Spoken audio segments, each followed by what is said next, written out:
경상북도와 경기도가 상생발전 업무 협약을 맺고 수도권과 비수도권 협력체제를 구축해 상생발전에 나서기로 했습니다.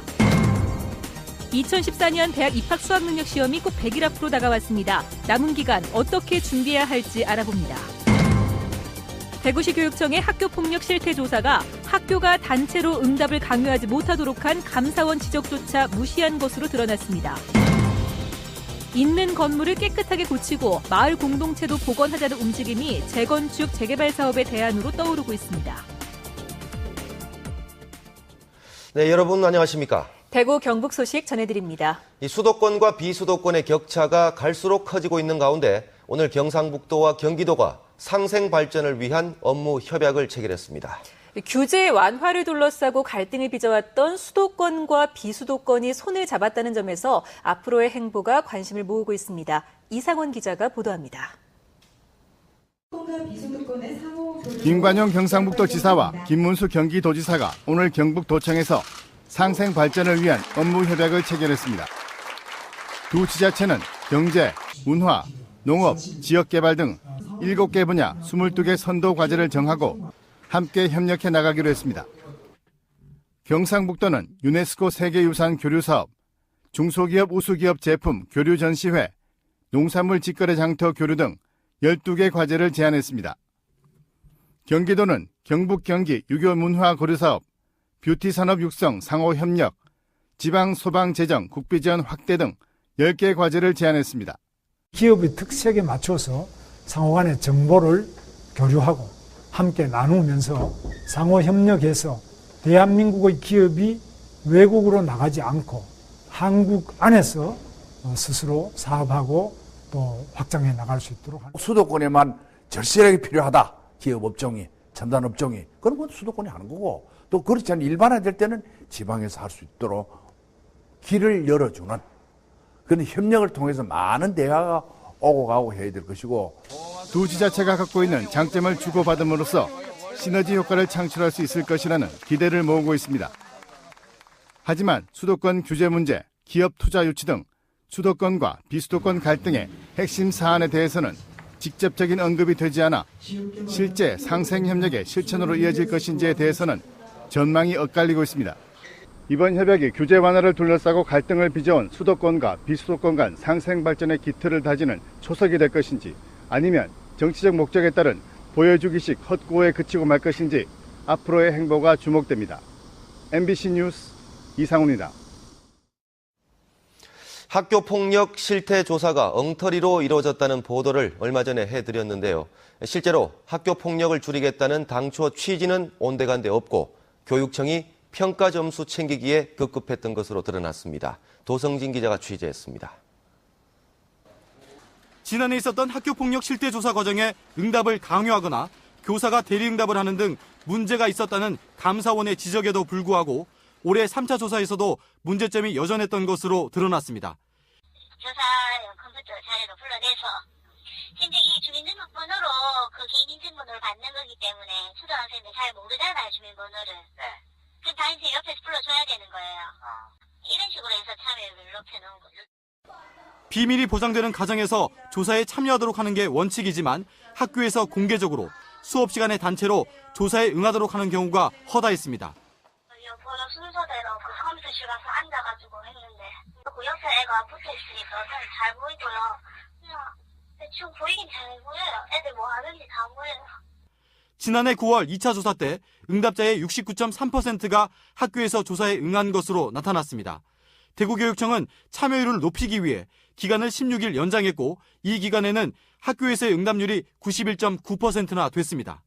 단체로 하면은 옆에 있는 학생이 다 보게 되고 그리고 학생들을 한 명씩 불러내서 하면은 자기 자신의 어떤 사정을 드러내지 못하는 부분, 그러니까 왜곡되는 부분이 분명히 있다는 점. 형식적인 수치와 실적에 얽매이게 하는 제도에 근본적인 문제가 있어 보입니다. 교육부는 학교폭력 실태조사 참여율을 지난해 교육청 평가에 반영했고 올해도 반영을 검토하고 있습니다. 작년에 이제 교육청 평가에서 참여율은 이제 교육청 평가에 반영이 됐었고요. 올해 이제 그것이 반영될지 안 될지는 지금 그 내부적으로 검토하고 있습니다. 실적에 연연해 숫자 높이기에만 치중한 조사가 실제로 학교폭력을 예방하는 효과를 거둘 수 있을지 의문입니다. MBC 뉴스 도성진입니다. 올해 대입 수능 시험이 내일이면 100일 앞으로 다가옵니다. 선택형 수능 도입으로 어느 해보다 수험생들의 불안감이 높은데요.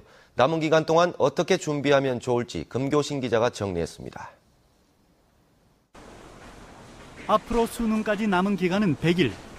올해 선택형 수능의 가장 큰 변수가 된 영어의 경우 지금까지 모의고사와 내신 성적을 분석해 AB형 선택을 끝내고 맞춤 공부를 서둘러야 합니다. B형을 선택해서 20 내지 25%의 가산점을 받는 것보다 A형을 선택했을 때 백분위가 월등하게 상승하는 경우가 나타나기 때문에 반드시 본인의 B형의 백분위와 A형의 백분위를 같이 비교해서 목표하는 대학이 요구하는 전형에 맞춰 자신의 취약 과목에 좀 더 비중을 두고 계획을 세우고 수능 최저 학력 기준에 탈락하지 않기 위해서 남은 기간 탐구 영역을 소홀히 하지 말아야 합니다. 특히 새 교육부가 수능이나 논술에서 교과서 이외 부분의 출제를 엄격히 금하겠다고 밝힌 만큼 기본 개념을 확실하게 정리해두는 것이 무엇보다 중요해졌습니다. 개념에 바탕하지 않은 문제풀이는 의미가 없습니다.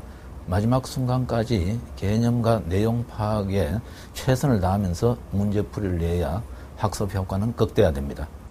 입시 전문가들은 또 수시가 확대됐더라도 수능의 중요성이 줄어든 것은 아니라면서 수능과 논술의 공부 비중을 8대2 정도로 유지해 줄 것을 당부하고 있습니다. 학습 계획을 세우고 실천하는 것 못지않게 중요한 것이 건강 챙기기. 규칙적인 수면과 운동, 영양 섭취가 당락을 결정짓는 가장 중요한 변수라는 사실도 잊지 말아야 합니다. 바른 자세로 앉아서 이제 공부하는 게 좋고 중간중간에 적어도 30분에 1시간마다는 가볍게 이렇게 중간중간에 짬을 내서 스트레칭이라도 이렇게 하면서. MBC 뉴스 금교신입니다.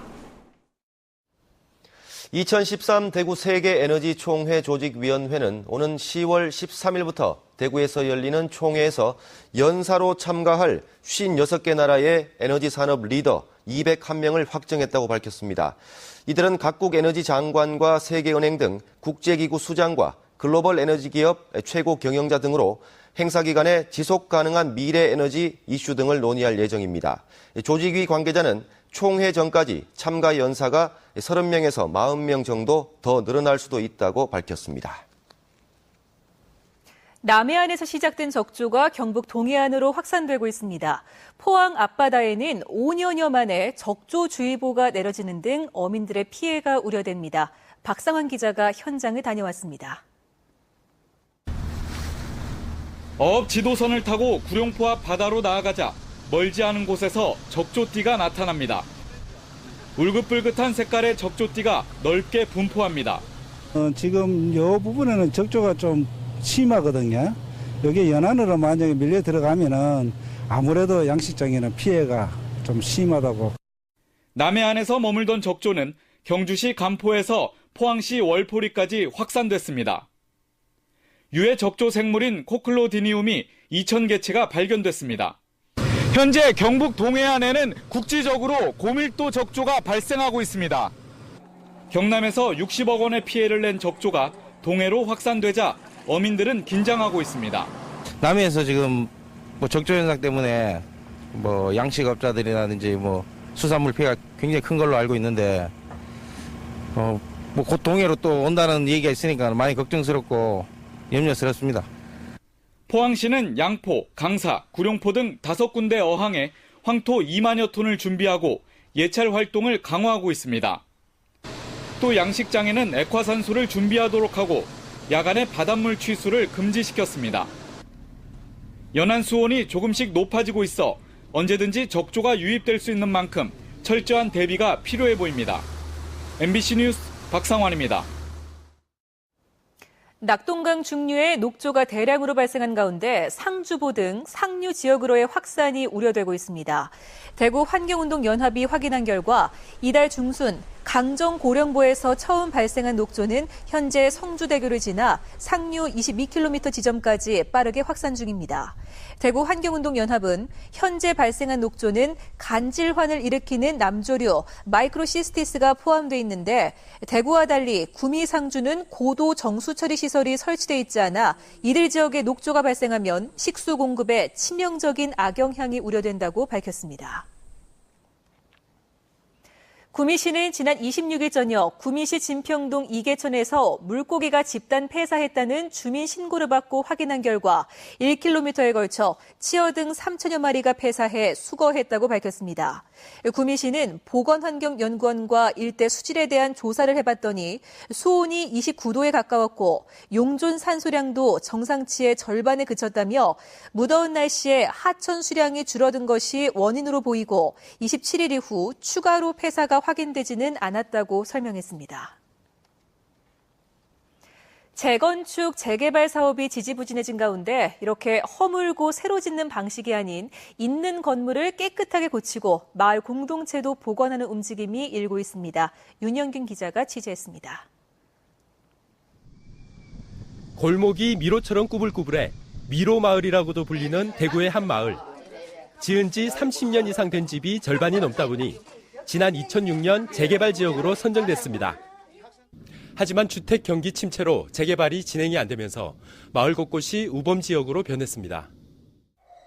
불투명한 재개발을 기다리는 대신 기업과 자원봉사자들의 도움으로 골목길을 벽화로 꾸미고 집수리도 진행하고 있습니다.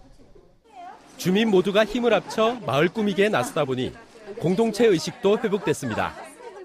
재개발, 재건축이 언제 될지는 모르겠지만, 그리고 앞으로 빨리 되겠지만은 그 될 때까지라도 우리가 환경을 좀 되살려서 좋은 환경 쪽으로 가기 위해서. 대구 수성구의 한 마을 역시 재개발이 제대로 추진이 안 되자 도심 활력 증진 지역 개발 사업이라는 것에 응모했습니다. 어둡던 마을 구석구석에 CCTV를 달고 도시가스도 설치할 수 있었습니다. 버려져 있던 땅을 활용해 주차장을 만들고 담장을 허물고 골목길도 새로 포장했습니다. 주민 공동체 사업과 우리 또 사회적 기업 또 주민들의 동아리 사업 이런 행사를 하니까 주민들하고 더 친밀감도 있고 소규모 모임들도 활성화되자 주민들은 아예 사회적 기업으로 발전시키겠다는 계획도 짜고 있습니다. 맛간장 같은 거 이런 걸 만들어 갖고 이제 음식 개발을 하는 거죠. 개발을 해 갖고 그거를 이제 우리 같은 동아리 멤버들한테 서로 사가면서 거기서 나오는 이익금으로 이제 또 우리 주민자치센터에서 또 자치센터 운영비로도 쓰고. 부수고 허문 뒤 새로 아파트를 짓는 방식보다 깨끗하고 편리하게 손질하는 방식이 경제성뿐만 아니라 공동체 의식을 되살리는 새로운 대안으로 떠오르고 있습니다. MBC 뉴스 윤영균입니다. 올해 상반기 대구 경북의 농식품 수출이 지난해보다 4.6% 증가한 1억 2,700만 달러를 기록해 사상 최대 실적을 거뒀습니다. 참치가 1,000만 달러로 지난해보다 150% 증가했고 음료는 40%, 팽이버섯은 32% 증가했습니다. 농수산식품유통공사 대구 경북지사는 수출 유망 품목에 대한 지원을 강화하고 적극적인 해외 마케팅을 전개한 것이 수출 증가에 밑거름이 된 것으로 분석했습니다. 우리복지시민연합과 공공운수노조 대경지역지부는 성명을 내고 대구 동구청이 지난 26일 내놓은 어린이집 보육교사 공익제보 활성화 대책과 보육시설 투명성 강화 방안을 철저하게 이행하라고 촉구했습니다. 한편 동구청은 지난 26일 공익제보자 신상 유출로 피해를 당한 교사에게 고용을 보장하는 한편 공익제보자 지원 조례를 제정하고 관내 어린이집 원장과 교직원을 대상으로 공익제보자에 대한 취업 방해 근절과 근로조건 개선 교육을 실시하는 등의 대책을 내놨습니다. 대구 수성구리범어도서관이 오늘 개관식을 갖고 본격적인 운영을 시작했습니다. 지난 2008년 10월에 착공해 오늘 개관한 범어도서관은 지하 1층, 지상 5층 규모로 지어져 6만 1,000여 권의 도서를 보유하고 있습니다. 지하 1층에는 어린이 자료실과 시청각실이 있고 1층은 유명 작가들의 작품을 전시하는 상설 전시실, 3층과 4층에는 방대한 양의 장소를 구비한 종합 자료실이 갖춰져 있습니다. 포항시 오천읍 야산 인접 지역에서 외래 해충인 갈색 여치가 처음 발견돼 포항시가 긴급 방제에 나섰습니다.